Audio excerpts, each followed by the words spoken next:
Hello guys, రెండో రోజే రచ్చ మామూలుగా లేదు. ఒక రేంజ్లో మన కంటెస్టెంట్ అందరూ దుమ్ము లేపేస్తున్నారు హౌస్ లోపల. ఆదిత్య ఉంగరేది అన్నారని చెప్పేసి మన నాగమణికంట మామూలుగా ఫైర్లో లేడు, ఆయన మీద రచ్చ లేపేస్తున్నాడు. అది ఇది అని చెప్పేసి నిఖిల్ చెప్తున్నా కూడా మణికంఠ అసలు ఎనే పొజిషన్లో లేడు. మణికంఠ చాలా స్టబ్బాన్గా ఉన్నాడు. అనిల్ రావుపూడి గారు నీ ఫేవరెట్ హీరో ఎవరన్నా కానీ నాకు నేనే అని చెప్పాడు. చూడ్డానికి మనడు కొంచెం తేడాగానే ఉన్నాడు. ఆ మొండితనం అనేది మంచిదే కానీ పోను ముందుకెళ్ళే కొద్ది ఇదే యాటిట్యూడ్ కంటిన్యూ అయితే తన చుట్టూ తనే శత్రువులను పెంచుకున్నాడు అవుతాడు.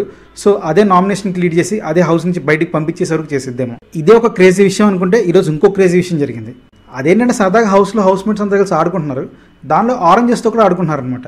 కాకపోతే సోనియాకి పిచ్చ కోపం వచ్చేసింది చూడగానే. అసలు ఆరెంజెస్తో ఎలా ఆడతారని చెప్పి శేఖర్ భాషతో ఫుల్గా గొడవ పడిపోయింది.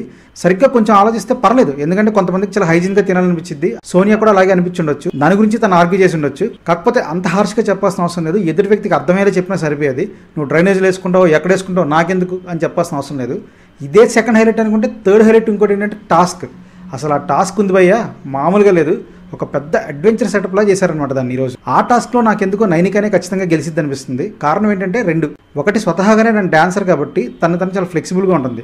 రెండోది ఏంటంటే హౌస్లో ఉన్న వాళ్ళకి అందరికంటే చాలా షార్ట్ అలాగే లైట్ వెయిట్ ఉన్నది కూడా అమ్మాయి అనమాట. సో దట్ ఆ టాస్క్లో ఉన్న తాళ మీద ఈజీగా బ్యాలెన్స్ అయ్యి లాస్ట్ వరకు తన మాత్రమే సస్టైన్ అవుతుందని చెప్పి నేను చాలా స్ట్రాంగ్గా నమ్ముతున్నాను. చూద్దాం మరి ఈరోజు ఏమైందో. ఖచ్చితంగా నా ప్రిడిక్షన్ రైట్ అయిద్దని చెప్పి నేను అనుకుంటున్నా.